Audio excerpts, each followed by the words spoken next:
माधवी के पति की 22 साल पहले मौत हो गई थी। उसके पास कोई धन दौलत नहीं थी और संपत्ति के नाम पर सिर्फ एक बेटा था जो इस वक्त जेल में बंद था। अपने उस घर में वो अकेली पड़ गई थी और उसके आंसू तक पहुंचने वाला कोई नहीं था। माधवी ने बड़ी दुख तकलीफों को झेलते हुए अपने बच्चे को पाल पोस कर बड़ा किया था। अगर माँ बेटी को जुदा करने वाली मौत होती तो माधवी सब्र कर लेती और उसके मन में किसी के लिए क्रोध न होता, लेकिन उन्हें जुदा करने वाले तो कोई और थे जिनके अत्याचार को सहना उसके लिए मुश्किल हो रहा था। माधवी के मन में बार बार उन स्वार्थियों से बदला लेने का विचार घूम रहा था। माधवी के लिए उसका बेटा ही सब कुछ था, जिसे देखकर ही उसे जिंदगी में आगे बढ़ने का हौसला मिलता था। माधवी का बेटा सुंदर होने के साथ ही बहुत होनहार भी था। माधवी ने उसकी अच्छी परवरिश की थी। उसकी गली के सारे लोग उसके बेटे की तारीफ करते नहीं थकते थे और यहाँ तक कि स्कूल के अध्यापक तक उस पर जान छिड़कते थे। माधवी के बेटे का नाम आत्मानंद था। आत्मानंद से दूसरों की दुख तकलीफें देखी नहीं जाती थी और लोगों की मदद करने के लिए वह हमेशा तत्पर रहता था। उसे देखकर कोई सोच भी नहीं सकता था कि वह कोई अपराध कर सकता है। माधवी भी यही सोचकर तड़पते हुए दिन काट रही थी कि आखिर उसका क्या अपराध था। आत्मानंद में गुणों का भंडार था। वह साहसी, निस्वार्थ और देशप्रेमी होने के साथ साथ कर्तव्य का पालन करने वाला इंसान था। साथ ही वो राजनीति में रुचि रखता था। वो बेबाक था और अपने राजनीतिक लेखों की वजह से सरकारी कर्मचारियों की नजरों में आ गया था।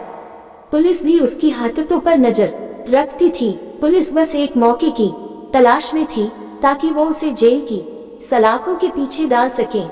जिले में पड़े एक डाके ने उन सभी लोगों को आत्मानंद को फंसाने का अवसर दे दिया जो उसे पसंद नहीं करते थे। डाके से तार जुड़े होने का हवाला देकर आत्मानंद के घर की तलाशी ली गई, जहां मिले कुछ पत्रों व लेखों को डाके का मुख्य कारण बताते हुए उसे गिरफ्तार कर लिया गया।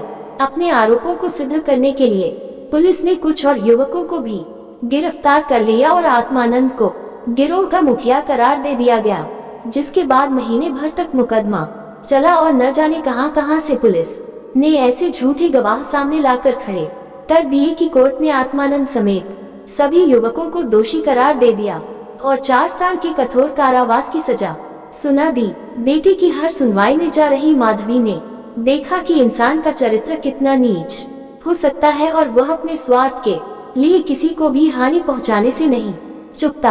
अपने बेटे को हथकड़ियों में पुलिस द्वारा जेल ले जाते देख माधवी वहीं बेहोश होकर गिर गई, जिसके बाद कुछ भले लोगों ने उसे टांगे पर बैठाकर घर तक पहुंचाया। माधवी को जब होश आया तो उसे पूरा वाकया याद आया।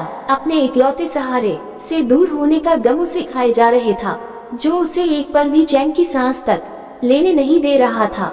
कोई रास्ता न सूझने पर माधवी ने अपनी वेदना को ही प्रतिशोध में बदलने का फैसला लिया और उसके बेटे की यह दुर्दशा करने वालों से बदला लेना ही अपने जीवन का मकसद बना लिया। माधवी के मन में भी प्रतिशोध की ज्वाला धधक रही थी। वो बस यही सोच रही थी कि ऐसा क्या करे कि जिससे उन अत्याचारियों से बदला लिया जा सके। देर रात तक माधवी सोचती रही कि विधवा जीवन जीते 22 साल बीत गए, लेकिन अब उसे बाहर निकलना होगा। अपने अंतर्मन से माधवी कहने लगी कि इस दुनिया में अच्छे कर्मों की कोई जगह नहीं और हो सकता है ईश्वर ने भी निराश होकर हमसे मुंह फेर लिया हो, तो ऐसे में उन अत्याचारियों को दंडित करने के लिए उसे ही कदम उठाना होगा। शाम का वक्त था। लखनऊ में एक बड़ा सा बंगला झिलमिलाती लाइटों से सजा था, जहां दोस्तों की महफिल सजी थी और गाना बजाना हो रहा था। एक और मेज आतिशबाजियों से सजी थी तो दूसरी ओर तरह तरह के पकवान रखे थे। बंगले के चारों ओर पुलिसकर्मी तैनात थे, क्योंकि वह बंगला पुलिस सुपरिटेंडेंट मिस्टर बागची का था। बागची ने एक बड़ा माके का केस जीता था, जिससे खुश होकर अफसरों ने उन्हें तरक्की दी थी, जिसकी खुशी में जश्न मनाया जा रहा था। माके का केस जिसमें पुलिस बेगुनाह युवकों को झूठे केस में फंसाकर जेल में भर देती थी। यहाँ आए दिन उत्सव होते ही रहते थे। महफिल में रौनक बढ़ाने के लिए मुफ्त में गाने बजाने वाले, आतिशबाजियां और आधे दामों पर मिठाइयां व फल फूल उन्हें आसानी से मिल जाते थे। दौड़ धूप करने के लिए सिपाहियों की एक टुकड़ी हर वक्त उनके घर पर तैनात रहती थी। महफिल में गाने बजाने का कार्यक्रम समाप्त होने के बाद मेहमान अब भोजन करने लगे थे। दुकान से दावत का सामान ढोने वाले मजदूर उन्हें कोसते हुए वहां से चले गए थे। बस बाकी बचे मजदूरों के साथ एक बूढ़ी औरत वहां काम कर रही थी। वो बूढ़ी औरत चेहरे पर हल्की मुस्कान लिए अपने काम में मग्न थी।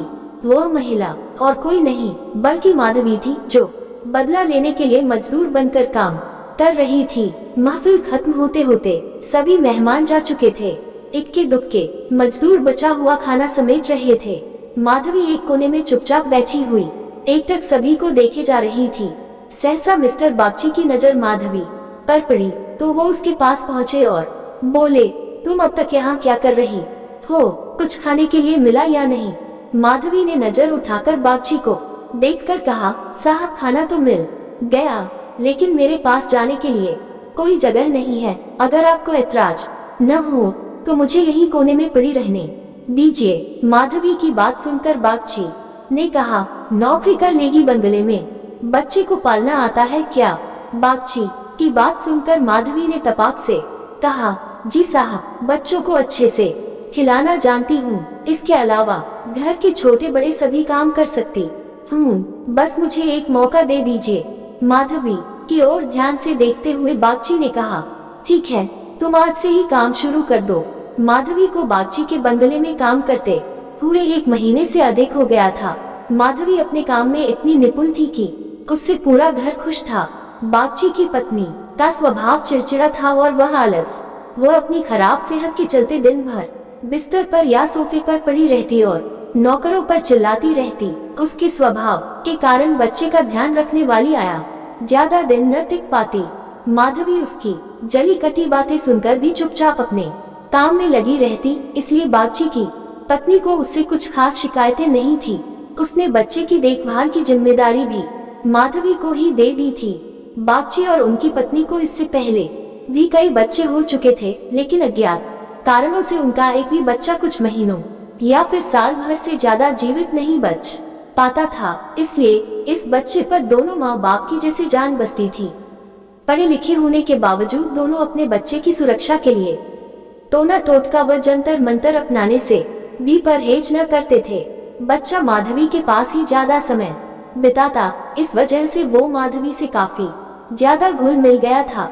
अगर माधवी कुछ देर के लिए भी उसकी नजरों से दूर हो जाती तो बच्चा जोर जोर से रोने लगता। बच्चा माधवी को ही अपनी माँ समझता और वह साथ खेलती तो ही खेलता, वह दूध पिलाती तो पीता और वह सुलाती तो ही उसे नींद आती। अपने पिता को तो बच्चा जैसे कोई अजनबी समझता और माँ उस पर ध्यान नहीं देती थी। माधवी को लगा था कि बड़े घर में काम करने से तनख्वाह अच्छी खासी मिल जाएगी, जिससे महीने का खर्च पूरा हो जाएगा, लेकिन यहाँ तो नौकरों से हर एक पैसे का हिसाब लिया जाता। एक दिन बच्चे को गोद में उठाए माधवी ने मालकिन से कहा कि बच्चे के लिए कोई खिलौना गाड़ी मंगवा देती तो अच्छा होता।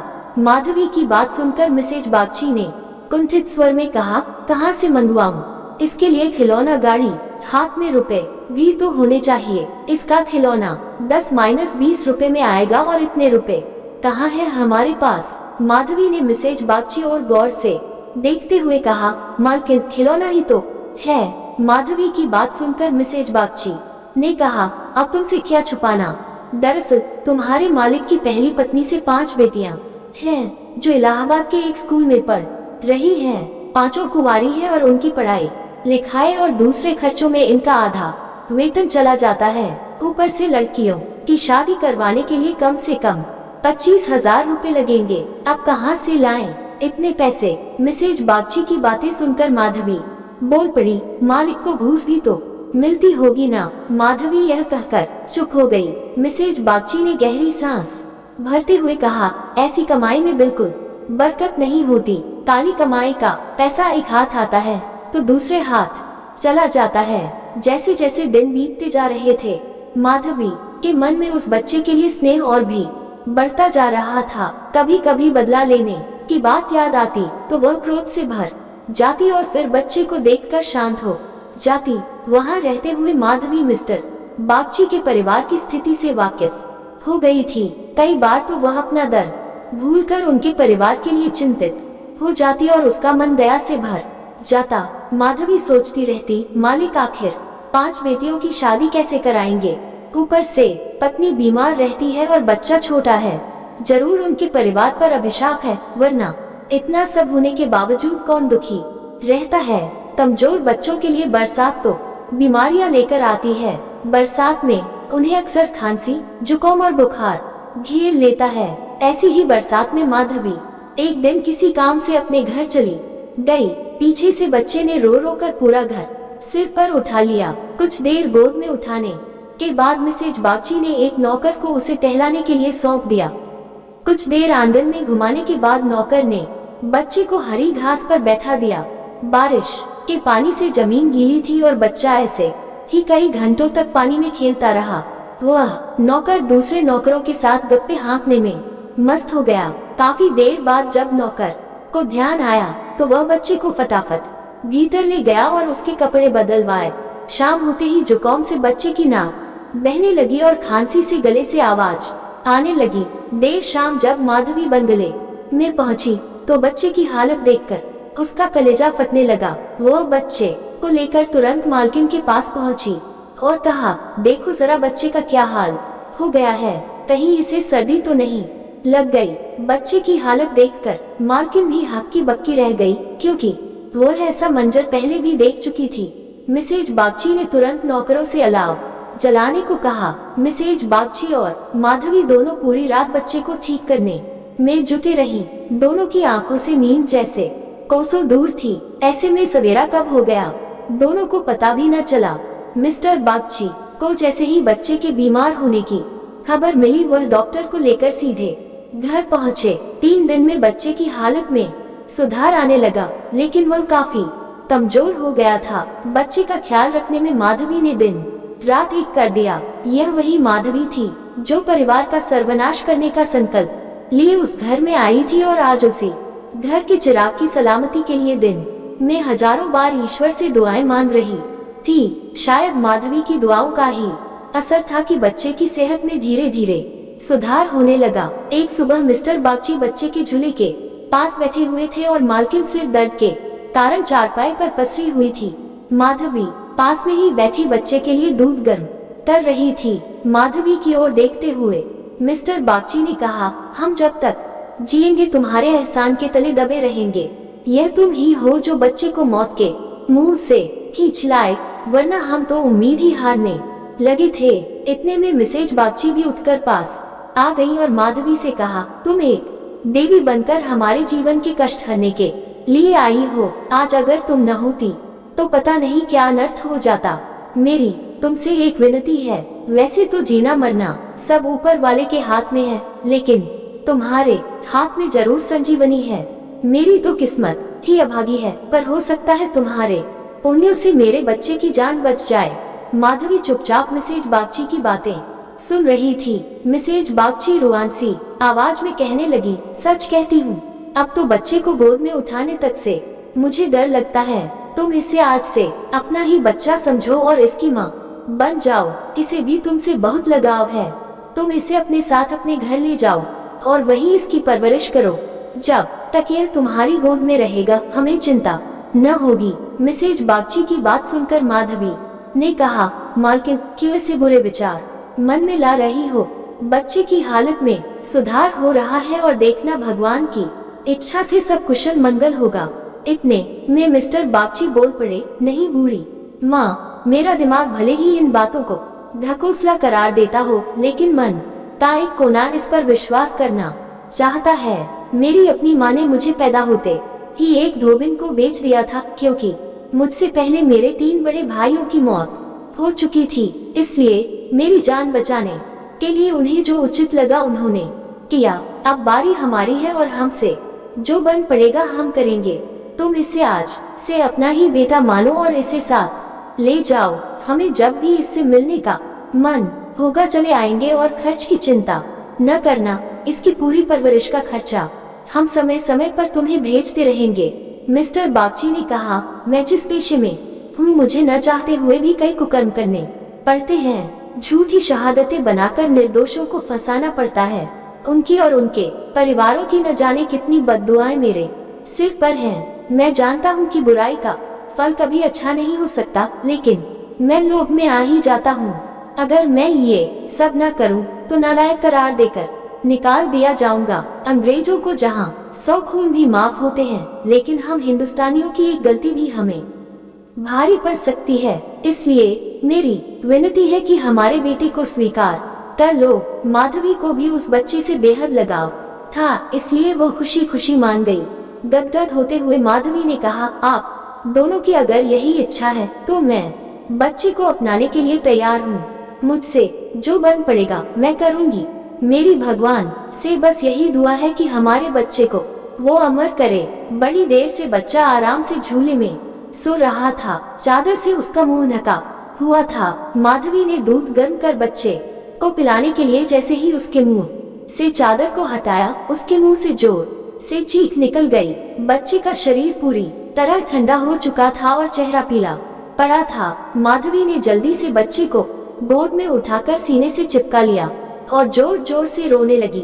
बालक सभी को छोड़ भगवान के पास जा चुका था। दिन भर पूरे घर में मातम पसरा रहा और रोने की चीख पुकारों से जैसे पूरा घर कौंध गया हो। मिस्टर बागची और उनकी पत्नी का भी रो रो कर बुरा हाल था। माधवी जो खुद बच्चे को खोने के दर्द से तड़प रही थी, उन दोनों को सांत्वना दे रही थी। माधवी उनसे कह रही थी, अगर उसके बस में होता तो अपने प्राण देकर भी बालक को बचा लेती, लेकिन ऐसा संभव नहीं है। माधवी जो अपना बदला लेने आई थी, ममता के बंधन में बंद स्वयं दुख लेकर जा रही है।